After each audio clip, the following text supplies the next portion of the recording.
Hello my friends, it is time for one of my favorite annual videos here on the channel. Today, we are talking about my 5 favorite Korean skincare brands. This is such an exciting video for me to do because, as you may or may not know, what I do here on the channel is I do 1-month reviews by brand. We've done a lot of K-beauty brands at this point, and I feel very confident telling you these brands that I have chosen today really stand out. And I get to tell you why I feel that way in today's video. It is going to be so much fun. If you do want to jump around, we always have links and timestamps in the description box below. And a few changes from last year's video. I've decided not to put this in any kind of particular order. If a brand makes my top 5, I love that brand, period. And the other thing is, I want to include some runners-up in today's video. So we're actually going to kind of briefly talk about 8 K-beauty brands. And one more thing, if you are new to Korean skincare, I have a video talking all about my favorite retailers. I will link you that video as well as my discount codes in the description box below. So friends, let's get into it. My top picks for 2024 in no particular order. I would like to start with Haruharu Wonder. We recently revisited the brand here on the channel, and that is absolutely what made me realize I love this brand. I always liked this brand, back from their beginnings as a brand that focused on fermented black rice. The idea being that black rice is rich in antioxidants and you get even more bioavailability when you ferment that ingredient. It was a great start. They did use some essential oils in the beginning, but they did the thing that I respect. I respect so much when a brand comes out with an unscented version. And listen, if fragrance works out for you and it makes your skincare routine more enjoyable, who am I to argue with that? But some people need fragrance-free products. And so the clear solution to me seems to be we'll offer a scented variety and an unscented variety.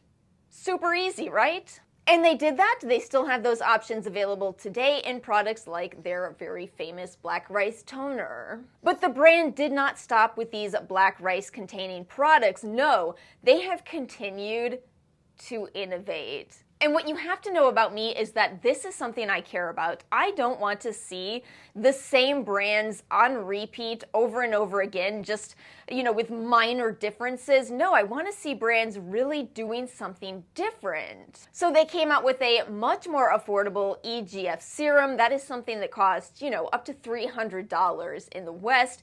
They came out with an affordable version. They came out with this incredible Centella Phyto and 5-peptide concentrate cream in refillable packaging. Haruharu Wonder did not delay coming out with a sunscreen in that new no white cast at all formula, and it has become one of their most popular products for a very good reason. And here's a fun bonus for you. In general, most beauty brands are owned and run by men, but Haruharu Wonder is a woman-owned brand, and I just had to look up a little more about her. Not just a woman-owned brand, but a dog mom-owned brand. Oh, we love to see it. We love to see it. Is that not such a cute dog as well? Makes sense as to why the side of the box here says we donate 1% of domestic sales to Korea Assistance Dog Association. That's really exciting to see. One thing I've talked about before with K-beauty brands is sometimes it's really hard to get information on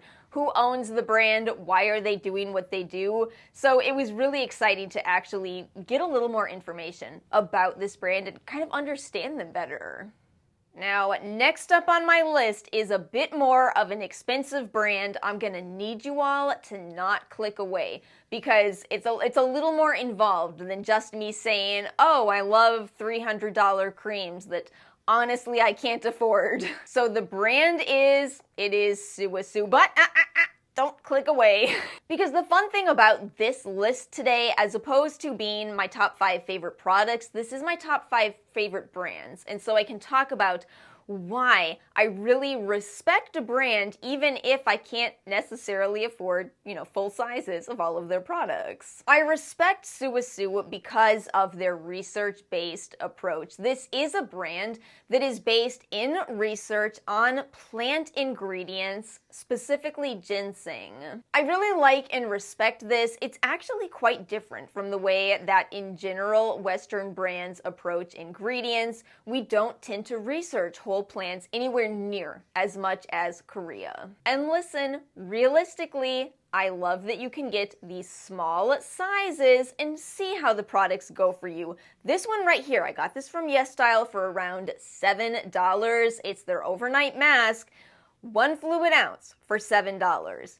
Even though this is an expensive brand, it doesn't have to be expensive to give it a try. And listen, a lot of you have also said you love this brand. You've said, you see these supposed benefits of ginseng. You see the brightening, you see clearer, smoother skin. And some of you haven't. And again, that's the beauty of getting these smaller sizes. I will continue to be over here being an advocate for sample sizes, for travel sizes. Because of experience, I have thrown away full-size bottles of products that just didn't work out for me. But alas, it may be the case that buying the smaller sizes might actually be a better value too. You just kind of have to do the math on each product. Even though this is a very expensive brand and I do factor price into my ultimate reviews, in spite of all that, this brand still does have to be in my top 5 favorite K-beauty brands.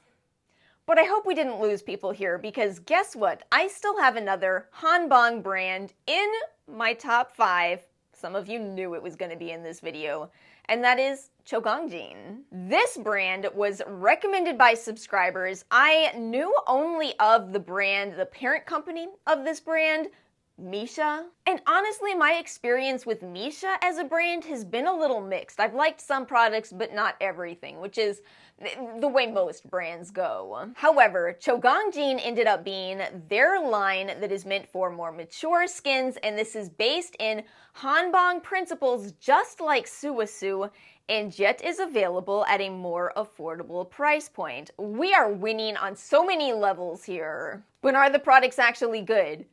Yes, I absolutely love them. They're not just good, they're also really unique. I talk about the Chogongjin line all the time because it's so different. This is a heavy-duty moisturizer that is just going to be so incredible on more mature skin. We get a bit more dry as we get a bit older, and that's why our needs kind of shift. And I talked about this in the past, but Sulwhasoo is actually considered a mom brand by Korean teenagers. Same with Chogongjin. It turns out there's more division in Korean brands than there is in American brands. I mean, Drunk Elephant, need I say more? I learned about all of this from the Monodist here on YouTube. I'll link her channel below. Amazing channel. Now, of course, I continued to buy from this brand, and I'm so glad I did because I ended up finding a new favorite.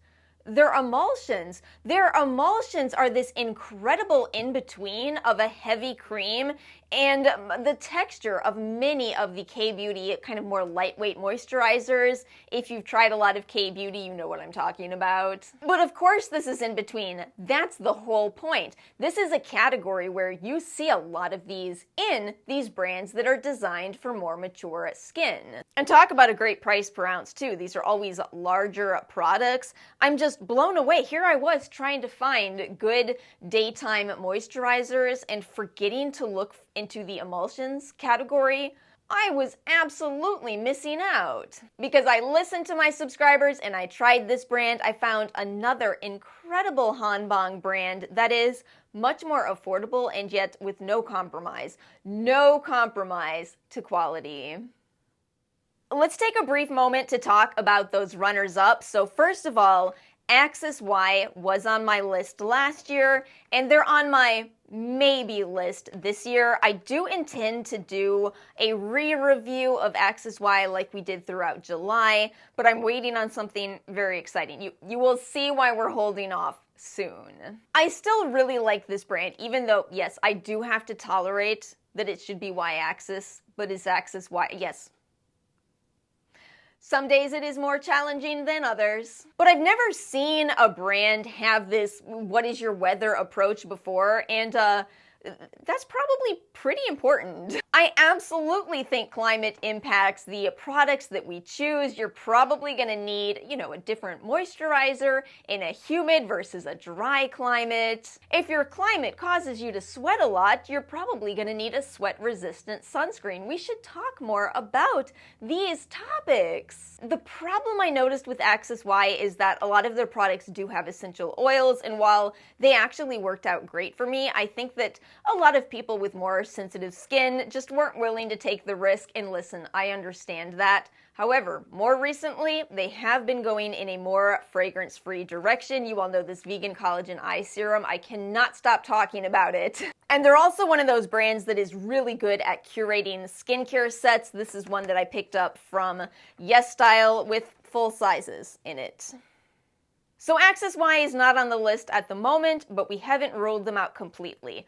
Also, Medicube. Now, Medicube is our brand of the month for August, and I am beyond excited for that review. I feel like this is a brand that they look so different. They're doing different things, and you know how much I love that. I grabbed a product to show you what I mean. Look at this. This is the EGF Scaling Moisture Foot Cream.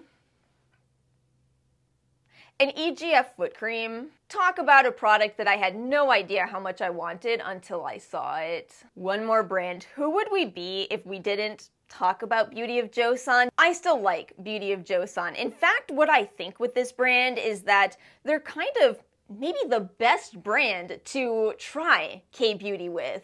I'm holding up one of their serums, all of which are a good way of understanding what K-beauty is, what makes K-beauty different from Western brands. These are all very gentle, they are very straightforward, they tell you exactly what's going on in the product, and here's what happened to me, and I suspect maybe this will happen to other people. As you get more into K-beauty, you might find products that are just a bit more tailored to your needs. But will Beauty of Joseon always hold a special place in my heart? Absolutely, absolutely. And to their credit, this new ground rice and honey glow mask, I love this. I love this so much more than I thought I would. So I see them kind of starting this evolution with their audience. Remember, this is a K-beauty brand that is actually more popular on a global scale. And by the way, that's not bad. There's nothing wrong with a brand being globally popular and not as popular in Korea. I saw Kelly Driscoll talk about this, and I really respect that she said that because she's right. But I do think this might mean Beauty of Joseon might have to grow with their audience. As we are moving past these simple, straightforward products, the brand will need to as well, so give us something more unique. Let's get back to my top 5. We have 2 more brands that are holding strong. These were on last year's list, and they are back for this year. First up is Isntree. Probably to nobody's surprise. I don't think I am the only big Isntree fan out there. Not Innisfree. Isntree. First of all, this brand makes my favorite K-beauty cleansers. This is a category where I have been very picky. I love their cleansers. The green tea cleanser is amazing as a gel and gentle cleanser. The yam root cleanser is an incredible cream cleanser. And in addition to that, I think Isntree makes my favorite line. The Chogongjin, Yoongjin line might be competing with it, but I also just absolutely love the Onion New Pair line. Now I know if you have never heard of this line, it might sound a bit bizarre for someone to sit here and say, you know what skincare I love? Onion skincare. But again, I am all about innovation, effective products, and when you combine those, as Isntree did with this collection, that is what gets me so excited. When we look at research into onions, we see this potential not only for possibly fighting hyperpigmentation, but for wound healing from onions. This right here, this harnessing the power of plants, this is exactly why I went into nutrition. It really is. And this line, for my skin type, dry and acne prone and a bit sensitive, this is such a good line. I've been picky with these toner pads, and yet I love their toner pads. Admittedly, their spicule release did not work out for me, but no skincare product is ever for everyone. So that was probably, I think that's my only Isntree miss. Otherwise, I love the brand, one of my long-term favorites at this point. Admit it, how many of you know, you already know what the final brand we're going to talk about today is because of the process of elimination. My final favorite K-beauty brand of 2024 is still Medicube. And it is still because of their devices. Only now, they've actually leveled up. I was a big fan of the original Booster H. I admit to you all, when I first heard about the Booster Pro, I was scared. I was thinking, oh no, is that going to be the Cybertruck of skincare? But no, they pulled it off. They actually made a device that is somehow even better than the Booster H. The Air Shot contains the EMS device in it. They added microcurrent. How on earth did they manage to come out with a device that is so many things going on all in one place? And I love it so much. I've talked about this a lot. One of my big goals in my own skincare routine is getting more from the products that I love.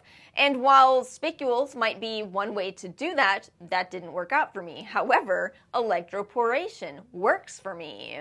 It's also been so interesting to see the rise of Medicube, to really see them get their flowers, as they say. Now, still, it is still true that I am much more on board with their devices than their skincare.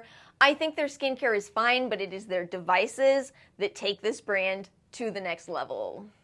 And my friends, that is it for today's video. As always, let me know your thoughts in the comment section below. Let me know your favorite K-beauty brands for 2024.